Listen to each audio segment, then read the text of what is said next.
All right, let's talk about the book of 2 Chronicles. And the first thing you need to know is this: 2 Chronicles is not trying to shock you, it's trying to teach you.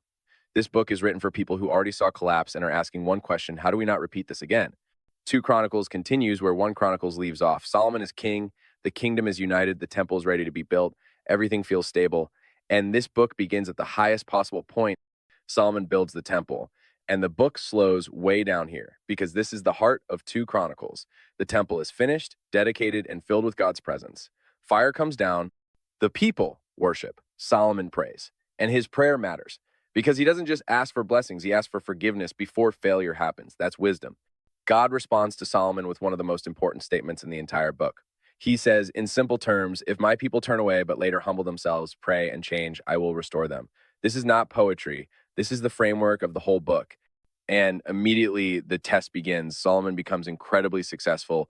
Wealth, influence, respect, and slowly, quietly, his heart drifts. 2 Chronicles does not go into all the scandal details like Kings does. Instead, it focuses on the result. Solomon's compromises weaken the future.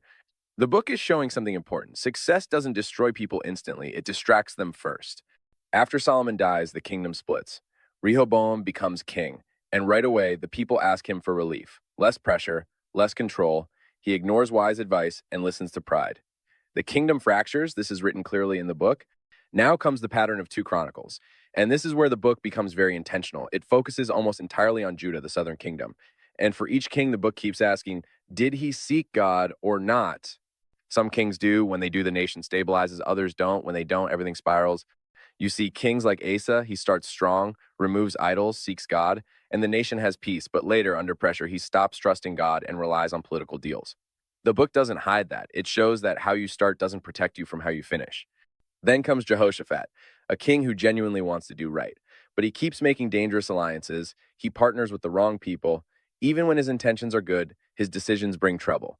Here's the philosophy the book quietly teaches: good intentions don't cancel bad judgment. That's still true today.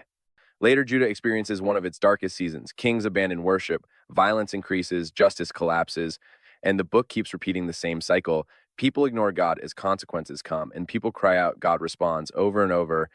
Then something important happens. A king named Hezekiah comes to power, and 2 Chronicles gives him a lot of attention. Why? Because he represents what repentance actually looks like. Hezekiah cleans the temple, restores worship, calls people back, and the response is immediate. The nation changes. When Assyria threatens Jerusalem, Hezekiah prays, and God intervenes. The city is spared. This is written clearly, step by step. Here's the lesson the book wants you to see. Change is still possible, even late. But again, pride creeps in. Hezekiah shows off wealth to Babylon. Warnings are given. Seeds are planted. Then comes Manasseh, one of the worst kings Judah ever had. Idolatry, violence, spiritual collapse. And here's where 2 Chronicles does something unique. It records Manasseh's repentance, something Kings barely mentions. Manasseh's captured, humiliated, and broken, and in that place, he turns back to God, and God restores him. That moment matters. Because 2 Chronicles is emphasizing mercy. After Manasseh, Josiah becomes king, and this is one of the most emotional parts of the book. The book of the law is found, Josiah hears it, and he realizes how far the nation has drifted. He reforms everything, destroys idols, restores worship, celebrates Passover properly again.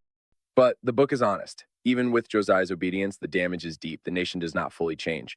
After Josiah's death, everything accelerates. Kings ignore warnings. Prophets are mocked. Political alliances replace trust. Babylon arrives. Jerusalem is besieged. The city falls. The temple is destroyed. The people are taken into exile. 2 Chronicles records this plainly. But here's the difference between Kings and Chronicles. 2 Chronicles does not end in silence. It ends with a door slightly open. The final lines mention a foreign king, Cyrus of Persia. He allows the people to return. He allows the temple to be rebuilt. This is not restoration yet, but it's permission to begin again. That ending is intentional because 2 Chronicles is not about destruction. It's about learning. This book teaches something deeply human. People don't fail because they lack information. They fail because they ignore it long term. It shows that humility delays collapse. Pride speeds it up. Repentance can still matter, but consequences don't disappear instantly. For a modern example, this is exactly how organizations fail. Not because of one bad decision, but because they ignore small warnings for years, then panic when everything collapses. 2 Chronicles is saying, you already know what went wrong, now don't do it again. If 1-2 Kings explain how collapse happens, 2 Chronicles explains how it could have been avoided. That's why this book was written, not to relive pain, but to prevent repetition. So if you're watching this thinking, I've made mistakes, I ignored signs, I want to do better this time, 2 Chronicles is for you because this book believes something strongly. It's never too late to humble yourself, but it is dangerous to delay.